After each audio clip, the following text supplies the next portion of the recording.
ਜਦੋਂ ਧੰਨ ਧੰਨ ਸ੍ਰੀ ਗੁਰੂ ਨਾਨਕ ਦੇਵ ਜੀ ਮਹਾਰਾਜ ਕਾਬਲ ਤੋਂ ਅੱਗੇ ਚੱਲ ਪਏ ਤਾਂ ਰਸਤੇ ਵਿੱਚ ਆਪ ਜੀ ਨੇ ਇੱਕ ਛੋਲਿਆਂ ਦਾ ਖੇਤ ਪੱਕਾ ਹੋਇਆ ਵੇਖਿਆ। ਮਰਦਾਨੇ ਨੇ ਕਿਹਾ, ਗੁਰੂ ਜੀ ਆਗਿਆ ਦਿਓ ਤਾਂ ਇੱਕ ਬੂਟਾ ਪੁੱਟ ਕੇ ਭੁੰਨ ਕੇ ਚੱਬ ਲਵਾਂ। ਮਰਦਾਨੇ ਦੀ ਗੱਲ ਸੁਣ ਗੁਰੂ ਜੀ ਉੱਥੇ ਖੇਤ ਪਾਸ ਹੀ ਬੈਠ ਗਏ। ਉਹ ਖੇਤ ਦਾ ਰਖਵਾਲਾ ਇੱਕ ਬਾਲਕ ਸੀ। ਜਦ ਉਸਨੇ ਗੁਰੂ ਜੀ ਦੇ ਦਰਸ਼ਨ ਕੀਤੇ ਤਾਂ ਉਸਨੇ ਖੇਤ ਵਿੱਚੋਂ ਬੂਟਾ ਪੁੱਟ ਕੇ ਹੌਲਾਂ ਭੁੰਨ ਕੇ ਗੁਰੂ ਜੀ ਅੱਗੇ ਲਿਆ ਰੱਖੀਆਂ।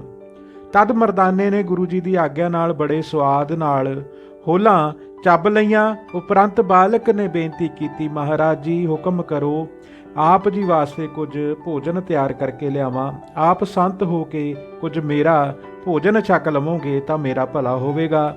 ਗੁਰੂ ਜੀ ਨੇ ਉਸ ਦੀ ਸ਼ਰਧਾ ਵੇਖ ਕੇ ਬਚਨ ਕੀਤਾ ਸੀ, ਇੱਕ ਸ਼ਬਦ ਦਾ ਉਚਾਰਨ ਕੀਤਾ ਤੇ ਬਾਲਕ ਨੂੰ ਪਾਤਸ਼ਾਹੀ ਦਾ ਵਰ ਦੇ ਕੇ ਗੁਰੂ ਜੀ ਤਾਂ ਅੱਗੇ ਨੂੰ ਤੁਰ ਪਏ, ਪਰ ਬਾਲਕ ਉੱਥੇ ਖੇਤ ਪਾਸ ਹੀ ਬੈਠਾ ਰਿਹਾ। ਐਸਾ ਕਰਨਾ ਕਰਤਾਰ ਦਾ ਹੋਇਆ ਕਿ ਉਸ ਦਿਨ ਦੇਸ਼ ਦਾ ਰਾਜਾ ਸੰਤਾਨਹੀਨ ਮਰ ਗਿਆ। ਮੰਤਰੀਆਂ ਨੇ ਇਸ ਸਲਾਹ ਕੀਤੀ ਕਿ ਸਵੇਰੇ ਜਿਹੜਾ ਸਭ ਤੋਂ ਪਹਿਲਾਂ ਸ਼ਹਿਰ ਦੇ ਦਰਵਾਜ਼ੇ ਅੱਗੇ ਆਵੇ ਉਸ ਨੂੰ ਹੀ ਰਾਜ ਤਿਲਕ ਦਿੱਤਾ ਜਾਵੇ। ਇਹ ਬਾਲਕ ਜੋ ਰਾਤ ਭਰ ਖੇਤ ਦੀ ਰਾਖੀ ਕਰਦਾ ਰਿਹਾ ਸੀ, ਸਵੇਰੇ ਹੀ ਉੱਠ ਕੇ ਘਰ ਨੂੰ ਆਇਆ ਤਾਂ ਦਰਵਾਜ਼ੇ ਵਿੱਚੋਂ ਇਸ ਨੂੰ ਫੜ ਕੇ ਮੰਤਰੀ ਆਪਣੇ ਨਾਲ ਰਾਜ ਮਹਿਲਾਂ ਵਿੱਚ ਲੈ ਗਏ। ਇਸ਼ਨਾਨ ਕਰਕੇ ਸ਼ਾਹੀ ਬਸਤਰ ਪਵਾ ਕੇ ਰਾਜ ਤਿਲਕ ਦੇ ਕੇ ਦੇਸ਼ ਦਾ ਰਾਜਾ ਬਣਾ ਦਿੱਤਾ। ਉਧਰ ਗੁਰੂ ਜੀ ਰਾਸਤੇ ਵਿੱਚ ਜਾ ਰਹੇ ਸਨ ਕਿ ਅੱਗੋਂ ਇੱਕ ਵਪਾਰੀ ਮਿਲਿਆ। ਗੁਰੂ ਜੀ ਨੇ ਉਸ ਨੂੰ ਪੁੱਛਿਆ, ਪਿੱਠ ਪਿੱਛੇ ਤੂੰ ਕੀ ਬੱਧਾ ਹੋਇਆ ਹੈ? ਵਪਾਰੀ ਨੇ ਕਿਹਾ, ਲੂਣ ਰੂੰ ਤੇ ਤੇਲ ਪਿੰਡਾਂ ਵਿੱਚ ਵੇਚਦਾ ਫਿਰਦਾ ਹਾਂ। ਗੁਰੂ ਜੀ ਨੇ ਕਿਹਾ, ਸਾਨੂੰ ਗਠੜੀ ਖੋਲ ਕੇ ਵਿਖਾਓ। ਜਦ ਉਸਨੇ ਗਠੜੀ ਖੋਲੀ ਤਾਂ ਗੁਰੂ ਜੀ ਨੇ ਵੱਟੇ ਵੇਖ ਕੇ ਆਖਿਆ, ਇਹਨਾਂ ਵੱਟਿਆਂ ਦੇ ਨਾਮ ਸਾਨੂੰ ਦੱਸੋ। ਵਪਾਰੀ ਨੇ ਕਿਹਾ, ਜੀ ਇਹ ਵੱਟੇ 5 ਸੇਰ 2 ਸੇਰ 1 ਸੇਰ ਦੇ ਹਨ। ਇਹ ਜੋ ਤੁਹਾਡੇ ਹੱਥ ਵਿੱਚ ਹੈ ਇਸ ਦਾ ਨਾਮ ਪਾ ਹੈ। ਗੁਰੂ ਜੀ ਨੇ ਕਿਹਾ, ਇਹ ਪਾ ਧਨ ਹੈ ਜਿਸ ਨੇ ਆਪਣੇ ਆਪ ਨੂੰ ਛੋਟਾ ਅਖਵਾਇਆ ਹੈ। ਇਹ ਪੂਜਨ ਯੋਗ ਹੈ। ਇਹ ਬਚਨ ਸੁਣ ਕੇ ਵਪਾਰੀ ਦਾ ਹੰਕਾਰ ਦੂਰ ਹੋ ਗਿਆ ਤੇ ਗੁਰੂ ਜੀ ਦੇ ਚਰਨਾਂ ਤੇ ਪੈ ਗਿਆ।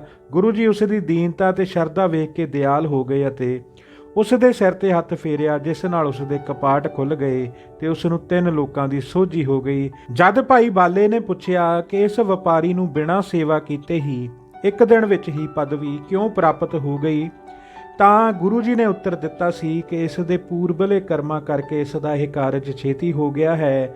ਜਿਸ ਤਰ੍ਹਾਂ ਦੀਵੇ ਵਿੱਚ ਤੇਲ ਬੱਤੀ ਪਈ ਹੋਵੇ ਤਾਂ ਕੇਵਲ ਤੀਲੀ ਲਾਉਣ ਦੀ ਹੀ ਦੇਰ ਹੁੰਦੀ ਹੈ, ਤਤਸ਼ਣ ਹੀ ਪ੍ਰਕਾਸ਼ ਹੋ ਜਾਂਦਾ ਹੈ। ਇਸ ਪ੍ਰਕਾਰ ਹੀ ਇਸ ਵਪਾਰੀ ਦੀ ਗੱਲ ਜਾਣੋ। ਉਪਰੰਤ ਜਦ ਗੁਰੂ ਜੀ ਕਈ ਕੋਹਾਂ ਦੀ ਉਜਾੜ ਵਿੱਚ ਹੀ ਤੁਰੇ ਗਏ ਤਾਂ ਮਰਦਾਨੇ ਨੇ ਆਖਿਆ, ਗੁਰੂ ਜੀ ਇਹ ਬੜੀ ਭਾਰੀ ਉਜਾੜ ਹੈ। ਗੁਰੂ ਜੀ ਨੇ ਕਿਹਾ, ਮਰਦਾਨਾ ਇਹ ਉਜਾੜ ਨਹੀਂ ਹੈ, ਬੜਾ ਸੁੰਦਰ ਨਗਰ ਹੈ, ਕਿਉਂਕਿ ਇੱਥੇ ਘਰ ਤਿਆਗ ਕੇ ਸਿੱਧ ਸਾਧ ਜੋਗੀ ਤੇ ਤਪੀ ਪਰਮੇਸ਼ਰ ਦਾ ਨਾਮ ਸਿਮਰਨ ਕਰਕੇ ਬੜਾ ਤਪ ਕਰ ਰਹੇ ਹਨ। ਜਿੱਥੇ ਨਾਮ ਨਹੀਂ ਜਪਿਆ ਜਾਂਦਾ ਉਹ ਘੁੱਗ ਵਸਦਾ ਨਗਰ ਵੀ ਉਜਾੜ ਬਰਾਬਰ ਹੈ। ਇੱਥੇ ਤਾਂ ਅਨੇਕਾਂ ਰੰਗ ਅਤੇ ਪ੍ਰੇਮੀ ਲਿਵ ਲਾਈ ਬੈਠੇ ਹਨ। ਉੱਥੇ ਇੱਕ ਗੁਰੂ ਜੀ ਨੇ ਸ਼ਬਦ ਉਚਾਰਨ ਕੀਤਾ ਜਿਸ ਦਾ ਭਾਵ ਸੀ ਕਿ ਹੇ ਵਾਹਿਗੁਰੂ, ਤੇਰੇ ਦਰਸ਼ਨ ਵਾਸਤੇ ਇਹ ਜੋਗੀ ਜਤੀ ਤਪੀ ਘਰ ਬਾਹਰ ਛੱਡ ਕੇ ਦੁੱਖ ਭੁੱਖ ਸਹਾਰਦੇ ਫਿਰਦੇ ਹਨ। ਤੇਰੇ ਦਰਸ਼ਨਾਂ ਵਾਸਤੇ ਅਨੇਕ ਪ੍ਰਕਾਰ ਦੇ ਭੇਸ ਕਰਕੇ ਤੇਰੇ ਦਰ ਤੇ ਆਣ ਕੇ ਤੇਰੇ ਨਾਮ ਦੇ ਜਾਚਕ ਹੁੰਦੇ ਹਨ। ਤੂੰ ਸਭ ਦਾ ਮਾਲਕ ਹੈ, ਅਸੀਂ ਕੇਵਲ ਤੇਰਾ ਸਵਾਂਗ ਧਾਰਨ ਵਾਲੇ ਹਾਂ। ਗੁਰੂ ਜੀ ਨੇ ਜਦ ਇਹ ਸ਼ਬਦ ਹੀ ਉਚਾਰਨ ਕੀਤਾ ਤਾਂ ਮਰਦਾਨਾ ਸੁਣ ਕੇ ਚੁੱਪ ਹੋ ਗਿਆ। ਫਿਰ ਜਦ ਉਜਾੜ ਤੋਂ ਬਾਹਰ ਨਿਕਲ ਗਏ ਤਾਂ ਇੱਕ ਪਿੰਡ ਆਇਆ ਜਿਸ ਵਿੱਚ ਸਾਰੇ ਘਰ ਠੱਗਾਂ ਦੇ ਹੀ ਸਨ। ਇਹ ਠੱਗ ਮਨੁੱਖਾਂ ਨੂੰ ਮਾਰ ਕੇ ਉਹਨਾਂ ਦਾ ਧਨ ਲੁੱਟ ਲੈਂਦੇ ਸਨ। ਇਹਨਾਂ ਨੂੰ ਸੁਮੱਤ ਦੇਣ ਵਾਸਤੇ ਗੁਰੂ ਜੀ ਉਸ ਨਗਰ ਵਿੱਚ ਜਾ ਵੜੇ ਅਤੇ ਇੱਕ ਕੌਤਕ ਰਚਨਾ ਕੀਤੀ।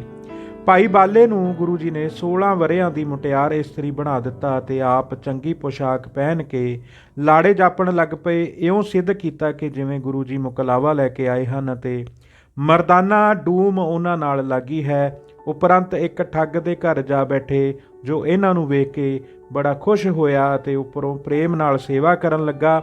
ਇਤਨੇ ਨੂੰ ਹੋਰ ਠੱਗ ਵੀ ਆ ਗਏ ਅਤੇ ਸਭ ਨੇ ਸਲਾਹ ਕੀਤੀ ਕਿ ਇਹਨਾਂ ਨੂੰ ਅੱਜ ਰਾਤ ਨੂੰ ਲੁੱਟਾਂਗੇ, ਇਹਨਾਂ ਪਾਸ ਬਹੁਤ ਧਨ ਜਾਪਦਾ ਹੈ। ਸਵੇਰੇ ਸਾਰੇ ਬਰਾਬਰ ਕਰਕੇ ਵੰਡ ਲਵਾਂਗੇ। ਪਰ ਜਦ ਰਾਤ ਨੂੰ ਸੁੱਤੇ ਤਾਂ ਠੱਗਾਂ ਨੂੰ ਐਸੀ ਨੀਂਦ ਆਈ ਕਿ ਸੂਰਜ ਚੜ੍ਹੇ ਤੱਕ ਸੁੱਤੇ ਹੀ ਰਹੇ। ਪਰ ਗੁਰੂ ਜੀ ਅੰਮ੍ਰਿਤ ਵੇਲੇ ਉੱਠ ਕੇ ਬਾਹਰ ਚਲੇ ਗਏ। ਜਦ ਦਿਨ ਚੜ੍ਹਿਆ ਤਾਂ ਬਾਕੀ ਦੇ ਠੱਗਾਂ ਨੇ ਉਸ ਘਰ ਵਾਲੇ ਠੱਗ ਪਾਸੋਂ ਆਪਣਾ ਹਿੱਸਾ ਮੰਗਿਆ। ਉਸਨੇ ਕਿਹਾ, ਉਹ ਮੇਰੇ ਸੁੱਤਿਆਂ ਹੀ ਘਰੋਂ ਨਿਕਲ ਗਏ ਹਨ। ਮੈਂ ਕੁਝ ਨਹੀਂ ਲੁੱਟ ਸਕਿਆ। ਉਹ ਕਹਿਣ ਲੱਗੇ, ਤੂੰ ਸਾਡੇ ਅੱਗੇ ਝੂਠ ਬੋਲਦਾ ਹੈ। ਪਰ ਜਦ ਉਸਨੇ ਬਹੁਤ ਸਹੁੰਆਂ ਖਾਧੀਆਂ ਤਾਂ ਫਿਰ ਉਹ ਉਸੇ ਉੱਤੇ ਯਕੀਨ ਕਰਕੇ ਗੁਰੂ ਜੀ ਨੂੰ ਲੱਭਣ ਵਾਸਤੇ ਬਾਹਰ ਉੱਠ ਨੱਠੇ ਤੇ 5 ਕੋਹਾਂ ਉੱਤੇ ਗੁਰੂ ਜੀ ਨੂੰ ਘੇਰ ਕੇ ਆਖਣ ਲੱਗੇ, ਜੋ ਕੁਝ ਤੇਰੇ ਪਾਸ ਹੈ ਰੱਖ ਦਿਓ, ਨਹੀਂ ਤਾਂ ਜਾਨੋਂ ਮਾਰ ਦਿਆਂਗੇ। ਗੁਰੂ ਜੀ ਨੇ ਕਿਹਾ, ਜੇ ਤੁਸੀਂ ਮਾਰਨ ਵਾਸਤੇ ਆਏ ਹੋ ਤਾਂ ਮਾਰ ਬੇਸ਼ੱਕ ਦਿਓ, ਪਰ ਪਹਿਲਾਂ ਸਾਡੇ ਸਾੜਨ ਵਾਸਤੇ ਲੱਕੜਾਂ ਇਕੱਠੀਆਂ ਕਰ ਲਵੋ, ਫੇਰ ਜੋ ਕੁਝ ਸਾਡੇ ਪਾਸ ਹੋਵੇਗਾ ਲੈ ਲੈਣਾ। ਠੱਗਾ ਨੇ ਕਿਹਾ, ਇੱਥੇ ਅੱਗ ਨਹੀਂ ਹੈ, ਤੁਹਾਨੂੰ ਸਾੜਾਂਗੇ ਕਿਸ ਤਰ੍ਹਾਂ? ਗੁਰੂ ਜੀ ਨੇ ਕਿਹਾ, ਇਸ ਪਾਸੇ ਜੋ ਦੂਰ ਧੂੰਆਂ ਨਿਕਲਦਾ ਹੈ ਉੱਥੋਂ ਅੱਗ ਲੈ ਆਓ, 2 ਜਣੇ ਚਲੇ ਜਾਓ ਤੇ ਬਾਕੀ ਸਾਡੇ ਪਾਸ ਹੀ ਬੈਠੋ। ਇਹ ਗੱਲ ਸੁਣ ਕੇ 2 ਠੱਗ ਅੱਗ ਲੈਣ ਚਲੇ ਗਏ ਅਤੇ ਬਾਕੀ ਦੇ 3 ਗੁਰੂ ਜੀ ਪਾਸ ਖੜੇ ਰਹੇ। ਉਧਰ 2 ਜਣੇ ਜਦ ਅੱਗ ਲੈਣ ਗਏ ਤਾਂ ਉਹਨਾਂ ਨੇ ਰਾਸਤੇ ਵਿੱਚ ਵੇਖਿਆ ਕਿ ਇੱਕ ਆਦਮੀ ਨੂੰ 2-3 ਜਣੇ ਬੰਨ੍ਹ ਕੇ ਲਈ ਜਾਂਦੇ ਹਨ ਤੇ ਗਾਲਾਂ ਕੱਢਦੇ ਤੇ ਮਾਰਦੇ ਜਾਂਦੇ ਹਨ। ਜਦ ਇਹ ਠੱਗ ਅੱਗੇ ਗਏ ਤਾਂ ਇਹਨਾਂ ਨੇ ਇੱਕ ਚਿਖਾ ਬਲਦੀ ਵੇਖੀ। ਜਦ ਇਹ ਅੱਗ ਲੈ ਕੇ ਵਾਪਸ ਮੁੜੇ, ਇਹਨਾਂ ਨੇ ਵੇਖਿਆ ਕਿ ਉਹੀ ਆਦਮੀ ਜਿਸ ਨੂੰ ਬੰਨ੍ਹ ਕੇ ਮਾਰਦੇ ਕੁੱਟਦੇ ਲਈ ਜਾਂਦੇ ਸਨ, ਹੁਣ ਉਹ ਬਬਾਨ ਵਿੱਚ ਚੜ੍ਹਿਆ ਹੋਇਆ ਹੈ ਅਤੇ ਉਸ ਦੇ ਅੱਗੇ ਵਾਜੇ ਵੱਜਦੇ ਜਾ ਰਹੇ ਹਨ। ਠੱਗ ਇਹ ਕੌਤਕ ਵੇਖ ਕੇ ਬੜੇ ਹੈਰਾਨ ਹੋ ਗਏ ਅਤੇ ਪਾਸ ਜਾ ਕੇ ਪੁੱਛਿਆ ਕਿ ਤੁਸੀਂ ਜਿਸ ਨੂੰ ਪਹਿਲਾਂ ਮਾਰ ਕੁੱਟ ਰਹੇ ਸੀ, ਹੁਣ ਉਸ ਨੂੰ ਬਬਾਨ ਵਿੱਚ ਬਿਠਾਇਆ ਹੋਇਆ ਹੈ, ਇਹ ਕੀ ਗੱਲ? ਉਹਨਾਂ ਨੇ ਦੱਸਿਆ ਕਿ ਇਹ ਬੜਾ ਪਾਪੀ ਸੀ, ਪਰੰਤੂ ਇਸ ਦੀ ਚਿਖਾ ਦੇ ਧੂਏ ਉੱਤੇ ਗੁਰੂ ਨਾਨਕ ਦੀ ਨਜ਼ਰ ਪੈਣ ਕਰਕੇ ਇਸ ਦੇ ਪਾਪ ਨਸ਼ਟ ਹੋ ਗਏ ਹਨ ਤੇ ਪਵਿੱਤਰ ਹੋ ਗਿਆ ਹੈ, ਜਿਸ ਕਰਕੇ ਹੁਣ ਇਸ ਨੂੰ ਸਵਰਗਾਂ ਵਿੱਚ ਲੈ ਜਾਣ ਵਾਸਤੇ ਬਬਾਨ ਵਿੱਚ ਬਿਠਾ ਲਿਆ। ਠੱਗਾਂ ਨੇ ਕਿਹਾ, ਗੁਰੂ ਨਾਨਕ ਜੀ ਕਿੱਥੇ ਹਨ? ਉਹਨਾਂ ਨੇ ਦੱਸਿਆ ਕਿ ਗੁਰੂ ਨਾਨਕ ਜੀ ਉਹੀ ਹਨ ਜਿਨ੍ਹਾਂ ਨੂੰ ਸਾੜਨ ਵਾਸਤੇ ਤੁਸੀਂ ਅੱਗ ਲੈ ਕੇ ਚੱਲੇ ਹੋ। ਤਦ ਠੱਗਾਂ ਨੇ ਗੁਰੂ ਜੀ ਪਾਸ ਆਣ ਕੇ ਮਾਫੀ ਮੰਗੀ ਅਤੇ ਆਪਣੀ ਭੁੱਲ ਬਖਸ਼ਾਈ। ਗੁਰੂ ਜੀ ਨੂੰ ਆਪਣੇ ਘਰ ਲਿਜਾ ਕੇ ਉਹਨਾਂ ਦੀ ਬੜੀ ਸੇਵਾ ਕੀਤੀ ਅਤੇ ਆਪਣੀ ਕਲਿਆਣ ਹਿੱਤ ਬੇਨਤੀ ਕੀਤੀ। ਗੁਰੂ ਜੀ ਨੇ ਕਿਹਾ, ਜੀਵ ਹੱਤਿਆ ਕਰਨੀ ਛੱਡ ਦਿਓ, ਪਾਪਾਂ ਨਾਲ ਇਕੱਠਾ ਕੀਤਾ ਧਨ ਗਰੀਬਾਂ ਨੂੰ ਲੁਟਾ ਦਿਓ, ਸਤਨਾਮ ਦਾ ਸਿਮਰਨ ਕਰੋ, ਨੇਕ ਕਿਰਤ ਕਰਕੇ ਨਿਰਵਾਹ ਕਰੋ, ਧਰਮਸ਼ਾਲਾ ਬਣਾ ਕੇ ਉਸ ਵਿੱਚ ਸਤਸੰਗ ਕਰਿਆ ਕਰੋ। ਇਹ ਕਰਮ ਕਰੋਗੇ ਤਾਂ ਸਦਾ ਸੁੱਖ ਪਾਓਗੇ। ਗੁਰੂ ਜੀ ਦੇ ਬਚਨ ਸੁਣ ਕੇ ਸਭ ਨੇ ਸਿੱਖੀ ਧਾਰਨ ਕਰ ਲਈ ਅਤੇ ਬੁਰਾਈਆਂ ਤਿਆਗ ਕੇ ਆਪਣਾ ਵਿਹਾਰ ਕਾਰ ਕਰਨ ਲੱਗ ਪਏ ਸਨ। ਧੰਨ ਧੰਨ ਸ੍ਰੀ ਗੁਰੂ ਨਾਨਕ ਦੇਵ ਜੀ ਮਹਾਰਾਜ।